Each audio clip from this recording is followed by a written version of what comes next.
sexy que hablar de inteligencia artificial. Entonces le pusimos mucho color, mucho histrionismo a la presentación esta, porque vamos a hablar de operaciones, ¿no? Las áreas de operaciones en general son áreas más grises, tiene que ver con lo humano, y por qué Smart Curation, ¿no? Y bueno, la idea era poner un poco de atractivo a esta área que honestamente, cuando hablamos de Smart, tiene varias connotaciones, si se quiere, que tiene que ver con lo que han estado hablando de Ethel y Caro, que tiene que ver con esta intervención de lo tecnológico, ¿no? Siempre que hablamos de Smart, estamos hablando de esta intervención, si se quiere, de las inteligencias artificiales, ¿no? O por lo menos de la tecnología de algún modo, ¿no?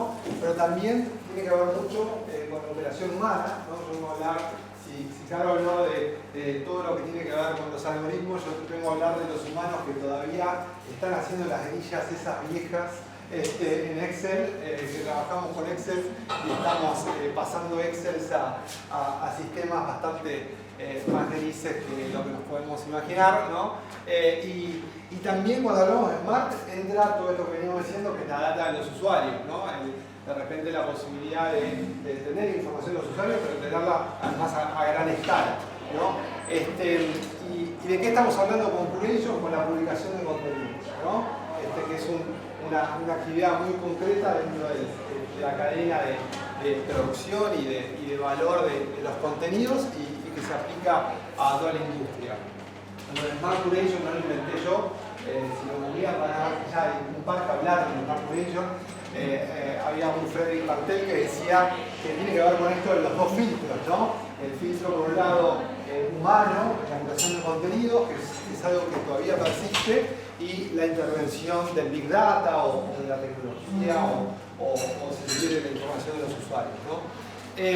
Entonces partimos con esta idea, ¿no? De que es una actividad que abarca a todas las industrias, negocios o ramas o actividades que tienen que ver con el contenido y la comunicación, ¿no?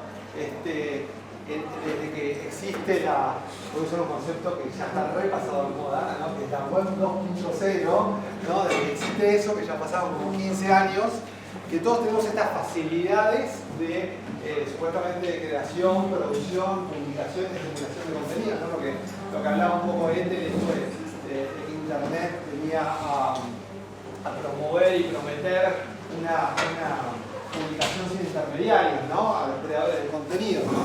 Entonces de repente estamos en una situación que todos, desde siempre hacemos los medios, yo vengo del periodismo, ¿no? Hasta los que tenían una ferretería, hasta las modelos, hasta los futbolistas, hasta los políticos, las ONGs, todos publicamos, ¿no? Y todos lo vemos como una actividad que la damos por hecha, ¿no? Pero vuelvo a remarcar, ¿no? Este pedacito de la actividad, de los contenidos, que es la publicación, que es distinto a la creación de contenidos, su producción, y es distinto a la distribución. Todo lo que Caro estuvo hablando tiene que ver mucho con cómo circula ese contenido, cómo llega a los usuarios, ¿no? Pero hay una mínima instancia anterior que es publicarlo, ¿no? Y esto es algo que me parece interesante detenerse, que a mí, como dijo me ha dado trabajo, ¿no? Porque descubrí que había todo un área en mi empresa que se dedica a hacer esto, a publicar el contenido,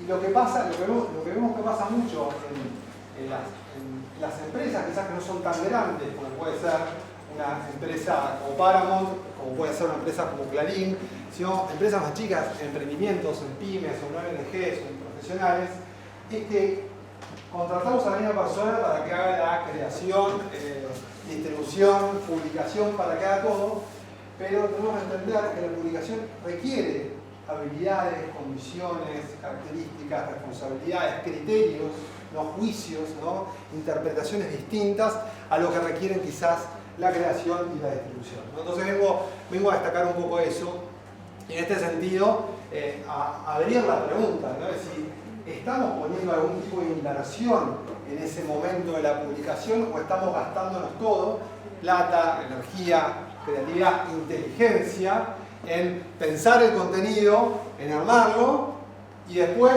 plata, con contenido, plata, creatividad, inteligencia en que llegue a los usuarios, en hacer que se distribuya, que circule, ¿no? En el medio ponemos algo o una vez que terminamos la película, que terminamos la nota periodística, que terminamos la campaña publicitaria, no sé qué, se lo damos al último pasante que contratamos y decimos, vos publicalo, ¿no? Y ahí ponemos todo el contenido en riesgo, ¿no? Y después ponemos un montón de plata para que ese contenido se distribuya a más gente, ¿no? Entonces, hay una instancia ahí en la que siempre hay algún tipo de participación humana y hay algún tipo de interacción con la tecnología y hay algún tipo de relación con los usuarios en la que me parece que hay que detenerse por lo menos a pensar, ¿no? Hoy invito por lo menos a pensar en esto, ¿no? Porque es algo que, como digo, se hace en toda la industria. Entonces, les traigo el antecedente del periodismo que es de donde yo vengo, ¿no? Y que es una industria, dentro de todas las industrias de contenidos, es una de las industrias que tiene la publicación desde siempre en el centro de su actividad, ¿no? En el periodismo existen los editores, ¿no? Incluso esa figura del editor responsable, ¿no? Que es el humano que se encarga de agarrar el contenido y de fijarse que esté bien, que esté listo para salir al público, ¿no? ¿Y qué pasó en lo digital con el periodismo? Bueno, tuvimos esta etapa de la web 2.0 que de repente facilitaba toda la producción, ¿no? Toda la publicación con nuevas tecnologías y el periodismo le encontró el gusto a de repente encontrar que la creación y la publicación podían ser inmediatas, ¿no? A esa inmediatez. Es decir, pasa algo, estoy con el celular, el periodista saca la foto y sale. O pasa algo, estoy con el celular en el estudio, leo el WhatsApp y lo leo al aire, ¿no? Entonces, de repente esa rapidez entre lo que se creaba y lo que se publicaba, o sea, era muy atractivo, hizo que las noticias corrieran más rápidas y lo que estamos viendo es que también hace que los errores sean más rápidos, ¿no? Tenemos noticias inmediatas y errores fugaces y el periodismo yo creo que es ejemplar porque todos hemos visto los errores, los pifies que se han mandado los medios periodísticos, ¿no? Los problemas que han tenido en las instancias de publicación. Quizás contenidos muy buenos, hay periódicos y medios y más que hacen contenidos muy buenos, pero que en la instancia de publicación está, como siempre digo, el último pasante, ¿no? Y le dicen, vos publicalo. Y agarra y le mete cualquier título al video espectacular que tenía, al documental le pone cualquier título en YouTube, le pone un hashtag gracioso en Instagram, lo publica a cualquier hora cuando ya se murió, publica la entrevista una hora después de que se murió, ¿no? Entonces, todo ese tipo de problemas que tienen que ver con la publicación, el periodismo se hicieron muy evidentes. Nosotros tuvimos un caso, cuando estaba en Clarín, yo era editor de móviles, ¿no? Que es un cargo que existió conmigo en la Argentina y con nadie más. Después me fui yo no existió más. No fue el primero y el último. Y ahí tuvimos el desafío, estoy hablando 2015, ¿no? Que fue hace poco, pero parece hace un montón, ¿no? De las notificaciones a los celulares, que era algo como que estaba, no arrancando, pero sí tomando fuerza en ese momento. Veníamos de esta etapa, ahí estamos trabajando con Darío Gallo. Darío Gallo es un editor que venía de esta etapa de la web 2.0 y insistía mucho en eliminar trabas entre la creación de la noticia y la publicación. Él quería que todos los periodistas publicaran, él impulsó mucho el uso de Twitter entre los periodistas en Argentina y demás, pero llegamos a este punto y decimos, bueno, tenemos que mandar notificaciones a los celulares, ¿no? Ahora que es algo que estamos muy acostumbrados, pero que en ese momento los diarios no lo estaban haciendo mucho.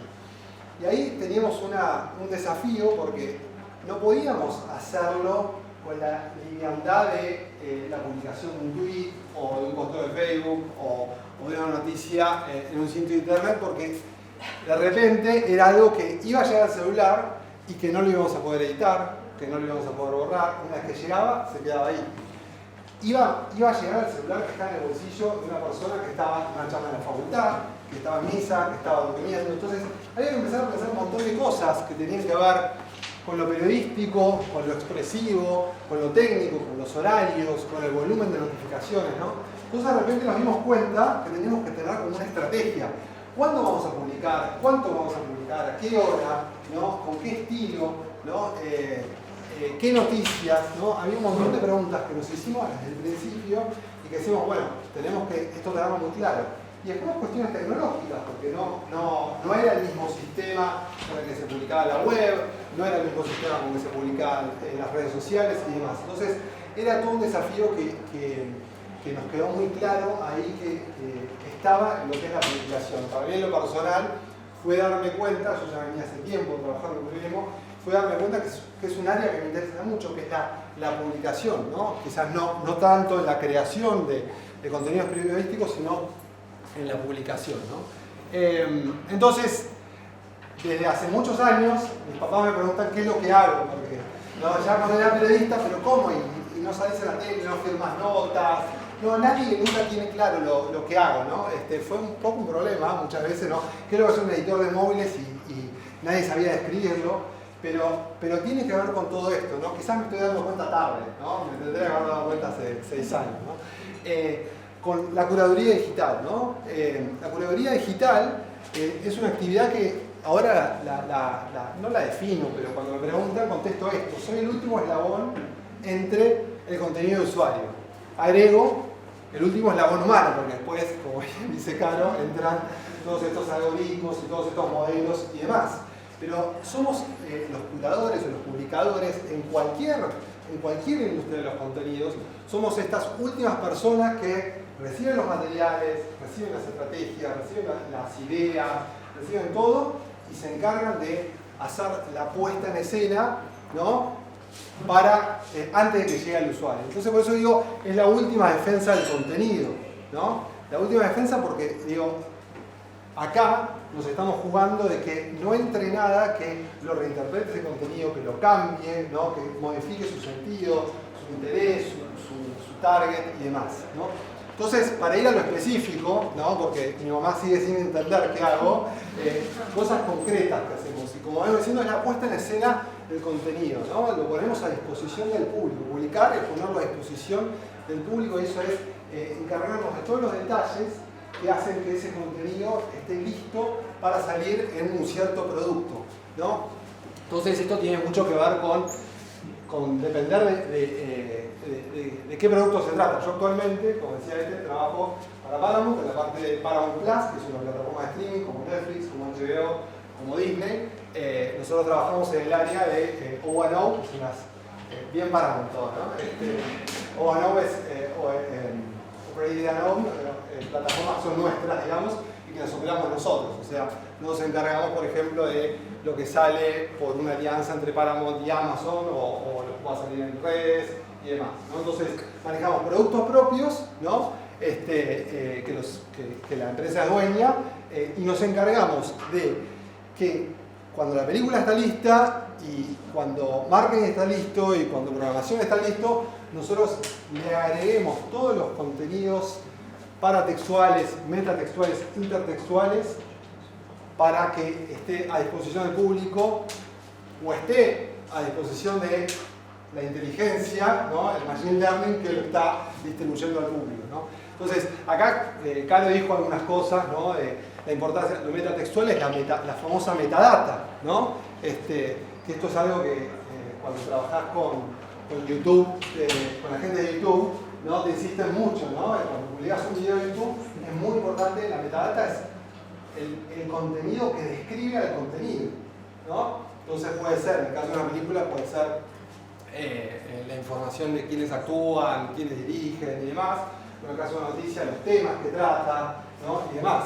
Lo intertextual es lo que vincula ese contenido con otros, ¿no? Entonces acá, en el caso de las noticias, bueno, todos los periodistas aprendimos que en Clarín es la regla. Si no hay 3 links, esa nota no sale publicada, ¿no? Y en otros lados, en Instagram, seguro que acá todos usan Instagram, si no le pongo 18 hashtags, no lo va a dar nadie este posteo, ¿no? Entonces, eso es un área de trabajo que tiene que ver con la curaduría, ¿no? Y lo paratextual es todo lo que está alrededor. Los títulos, los copies, ¿no? Las carátulas, incluso, ustedes piensan, todo video tiene su thumbnail o miniatura o carátula, ¿no? Es un área muy importante para lograr el éxito del video, pero también para no irse de la interpretación que tiene ese video o ese contenido, ¿no? Entonces lo que estoy hablando es que entran en estrategias que tienen que ver con el contenido, pero también tienen que ver con la marca, que tienen que ver con los públicos, ¿no? Con cómo me quiero relacionar con los públicos, con la idea de cuál es el público que yo tengo, ¿no? Entonces, acá, como vemos, hay un montón de cosas que se están, de detallitos, que se están poniendo en juego a la hora de publicar, ¿no? No es solo, termino la campaña, bueno, tomá estas 20 fotos, publicarlas como quieras, ¿no? Pero el texto, con qué estilo, en qué tono lo voy a hacer, con qué hashtags, a qué voy a linkear, etcétera, etcétera, etcétera. Todo este tipo de cosas es lo que hacemos, ¿no? Entonces, como ven, tiene que ver mucho esto con las plataformas, ¿no? Con las distintas tecnologías que usamos para publicar estos contenidos y lo que vemos es que cada una de las plataformas van generando distintos usos, ¿no? Van requiriendo distintos usos y van, a nivel de las organizaciones, van requiriendo roles especializados, ¿no? Esto es algo que lo vimos muy claro y que nos despertamos un poquito en Telefe Noticias, que era lo que yo hacía antes de estar en Paramount Plus, que es dentro de la misma compañía. Dirigíamos con Lean Camino el equipo digital y lo que ahí nos habíamos planteado es, bueno, nosotros queremos que este equipo digital se destaque, o sea, su actividad central, el video digital, ¿no? Bueno, bárbaro. Contratamos gente, grabamos las actividades, hablamos con todos nuestros partners internos, externos, conseguimos fondos, lo que fuera. Teníamos todo, hicimos unos videos muy lindos, pero bueno, ahora hay que ponerlos a disposición del público y rezar de que sean un éxito. Y ahí nos dábamos cuenta de que de repente publicar en la web era todo un mundo, publicar en Facebook es todo otro mundo, que tiene toda su propia web, publicar en YouTube otro, Twitter otro, Instagram otro. Entonces, hay tecnologías específicas cada vez más complejas, ¿no? Bueno, publicarlo en YouTube. Bueno, pero hay una serie de pasos que seguir ahí. Che, ¿sabemos cómo manejar la metadata en YouTube? ¿Sabemos cómo hacer los intertextos? ¿Cómo escribir un buen título y demás, ¿no? Entonces, lo que empezamos a hacer es asignar roles, ¿no? Dentro de nuestro equipo y que estuvieran como especializados en las plataformas, ¿no? De que tuvieran un conocimiento de cuáles son las particularidades, los detalles que se ponen en juego en cada una de estas tecnologías, ¿no? Entonces, eso es lo que empezamos a ver, lo llamamos publishers nosotros, ¿no? Pero teníamos uno que estaba más en el ámbito, en el mundo Google, si se quiere, Google, YouTube y demás, otro más en el mundo Facebook, Instagram, otro quizás más en el mundo Twitter, ¿no? Que le empezamos a dar menos bola, pero teníamos a alguien ahí, y después otros en lo que es la web, pues nada que ver. Entonces, ¿cuáles son los materiales que necesitas para cada lado? ¿Qué necesitas saber? ¿Qué estilo vas a manejar ahí? ¿No? Y esto tiene que ver también con que cada una de esas plataformas, tecnologías, van generando estas comunidades, van generando usos y usuarios distintos, ¿no? Entonces, la curación es algo que no puede estar de espaldas en algún punto al público, ¿no? No termina de estar en contacto con el público porque, digo, ahora cada vez más está la máquina de por medio, ¿no? Como decía antes, esa desintermediación no desapareció del todo, ¿no? Hay una intermediación más que las plataformas y como cuenta Caro, está todos estos algoritmos que se encargan de que los contenidos lleguen al público, pero hay que tener un conocimiento en el momento de la publicación, un conocimiento de cómo son esas comunidades, cómo son esos usos, cómo la gente reacciona al contenido, ¿no? Y no estoy hablando solo de métricas, estoy hablando también de remezclas, ¿no? De resentidos, ¿no? De cómo ese contenido, comentarios puede ser que se hagan y demás, ¿no? Entonces, no hay que hablar de espaldas a los usuarios. Acá me contaba una consultora de pymes, ¿no? que había ido a una empresa y les preguntaba, bueno, ¿cuál es la estrategia de redes sociales? Bueno, lo contratamos a él, ¿no? Le mostró a un chico de 20 y tantos años, lo contratamos a él, que su trabajo full time es 3 veces por semana, tiene que publicar en Instagram, 3 posteos y 2 historias y un tweet, ¿no? Ese era su objetivo. Bueno, y contanos y cómo lo vas viendo, la performance. Y yo me voy fijando en el celular, ahí los me gustan, no sé qué. ¿Y dónde lo estás anotando, todo esto? Nada, no había nada. Entonces, no había una estrategia de ese relacionamiento con los públicos, no había un seguimiento de a ver si la gente estaba haciendo memes de las cosas que él publicaba, no había ningún Excel que dijera, bueno, hoy me fue así, así, ¿no? Toda la estrategia era 3 posteos y 2 historias, ¿no? Y nadie le había dicho tampoco cuáles eran los parámetros que tenía que seguir al publicar, ¿no? Con qué estilo, con qué tono y demás, ¿no? Entonces, esto es algo muy importante y hay que tener como cierta inteligencia del público. Por más que después entre en juego el algoritmo, hay que tener un conocimiento de esas comunidades, usuarios, ¿no? Entonces, yo diría que una estrategia de operaciones que tenga que ver con esto, hay 3 preguntas muy básicas que hay que hacerse, pero que me da la sensación, por las cosas que se escuchan, que muchos no se hacen. Y la primera es esta, ¿no? Que tiene que ver con el factor tecnológico, ¿no? Que es cómo es tu producto y qué sistema lo alimenta, ¿no? Hay que tener un conocimiento profundo de los productos que usamos, ¿no? Como publicadores, eso lo tenemos que saber. Pasa muchísimo, lo he visto por todos lados, gente que no usa los productos en los que salen sus contenidos, ¿no? Entonces no tiene idea las posibilidades que se pueden hacer y cómo es y cómo se ve, cómo queda terminado. Cuando hacíamos edición móvil de Clarín, uno de los desafíos era que los periodistas leyeran el diario, 2015 estoy hablando, ¿no? Leyeran el diario de los móviles, ¿no? Que recién era algo como que estaba empezando a pegar con toda, ¿no? Por todo lo leían, nadie se daba cuenta que la noticia tenía nada que ver con móviles. Entonces, eso hay que involucrar a los que se encargan de la publicación en las condiciones de publicación, ¿no? Y eso incluye, aparte del producto, el sistema de publicación que está detrás, ¿no? Muchísima gente que cree que sabe de redes sociales, pero nunca usó los Creator Studio de Facebook o el Creator Studio de YouTube, ¿no? Que son los CMS, si se quiere, los sistemas de manejo de contenidos que están detrás, ¿no? Toda web, todo producto tiene un CMS, ¿no? Segunda pregunta, ¿quién está publicando tus contenidos, ¿no? Es una pregunta básica, ¿no? Pero bueno, a ver, ¿a quién le estás dando esta inteligencia, ¿no? Y acá lo que se da en casi todas las organizaciones, o empresas o empresitas, es si es una capacidad interna que tenés, si estás desarrollando una capacidad interna, o si lo tercerizás, que es lo que sucede en la mayoría de los casos, contratar un CM, una agencia de comunicación, de medio, de publicidad, lo que fuera, y pensar un poco, digo, bueno, de esas capacidades, ¿qué necesito que continúe internalizado? ¿Qué tiene que saber el liderazgo? ¿No? El liderazgo de una empresa, una organización, de un profesional, ¿qué tiene que seguir sabiendo por más que tercerice esta actividad, ¿no? Si un sábado a la tarde vemos que está publicado algo que necesitamos cambiarlo, borrarlo completamente, que está mal, no sé qué, ¿puede el liderazgo interno encargarse, ¿no? Me contaban acá de una gestión de gobierno, no importa si local, municipal, nacional, que había contratado, había tercerizado, ¿no? Todo el desarrollo de una plataforma de notificaciones y qué sé yo, ¿no?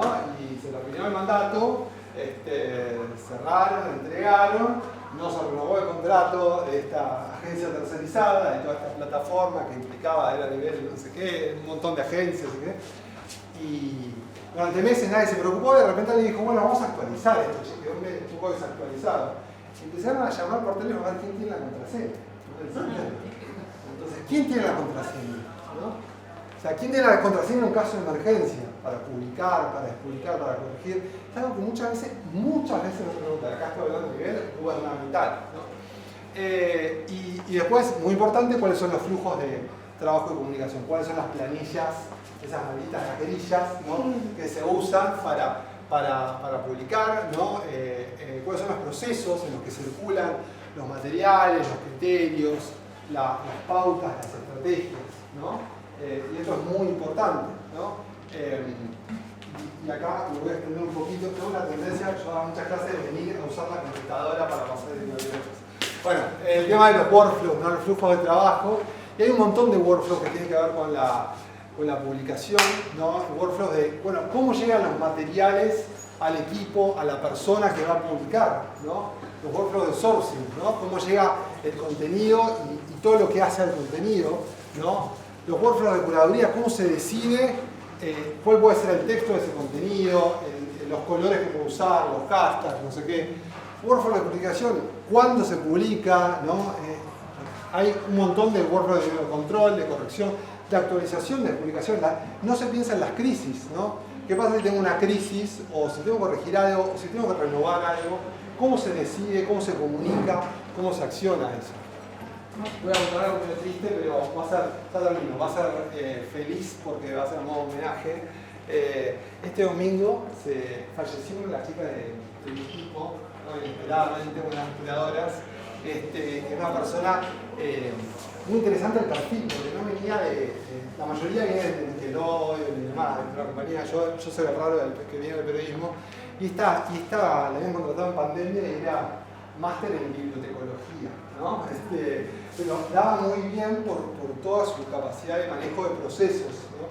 Estaba como muy obsesionada y me discutía mucho, sobre todo el tema de procesos. Yo me encargo mucho de los procesos de sourcing, de todo lo que es imágenes, ¿no? Yo soy como el filtro de curadores que le dice al equipo de diseño: estas imágenes están bien, estas imágenes están mal, esto lo podemos publicar, esto no lo podemos publicar. Y muchas veces todos esos ciclos de aprobación me los discutía mucho. Y otra cosa que hablamos mucho era esto, los ciclos de control. Estaba obsesionada con si el control se hacía antes del momento de publicación o después, o las dos veces, y quién lo hacía, y qué día de la semana se hacía, ¿no? Entonces teníamos muchas discusiones en ese sentido. Pero digo, es algo muy importante, a mí es una de las cosas que más me gustan del trabajo que hago, me fascina manejar estos workflows. Piensen que a nivel global, nosotros manejamos todos los mercados de Paramount fuera de Estados Unidos, y de manera online, ¿no? Porque yo estoy acá y después tengo gente en Milán, en Polonia, en Miami, en Nueva York, en todos lados, en Sydney, o sea que 24 horas, y es muy importante esta parte, ¿no? Todo tiene que estar documentado y estructurado, ¿no? Entonces, para cerrar, el Smart Curation necesita esos workflows, saber bien quién hace cada cosa y tener un profundo conocimiento de los sistemas para proteger los intereses de un montón de gente que está alrededor del contenido. No solo el contenido y la estrategia del contenido, sino la estrategia de programación. Hay mucha programación humana todavía, sobre todo en las compañías legacy companies, ¿no? Las compañías tradicionales de medios. Todavía hay mucho interés de programar las cosas. Hay intereses de marca, intereses de monetización, intereses de relacionamiento con los públicos, ¿no? Una estrategia de producto, ¿no? Que es la que condiciona, como vengo diciendo, de qué manera se pueden publicar las cosas, los influjos de diseño, ¿no? Los lineamientos de diseño, los lineamientos editoriales, y todo lo que es compliance, que puede ser compliance interno, ¿no? La compañía te pide que cumplas con estos requisitos, o hay estas obligaciones contractuales o demás, o puede ser compliance externos, las normas comunitarias de Facebook, las normas comunitarias de YouTube, de Twitter, todo ese tipo de cosas, o las leyes, ¿no? Las de ya, ¿no? Las leyes nacionales sobre contenidos y demás. Entonces, todo esto se está jugando en el momento de apretar el botoncito rojo, y que ese momento no sea un momento inadecuado, y que lo que estamos apretando tenga todo lo que tiene que tener. Así que nada, les traje esto y cierro.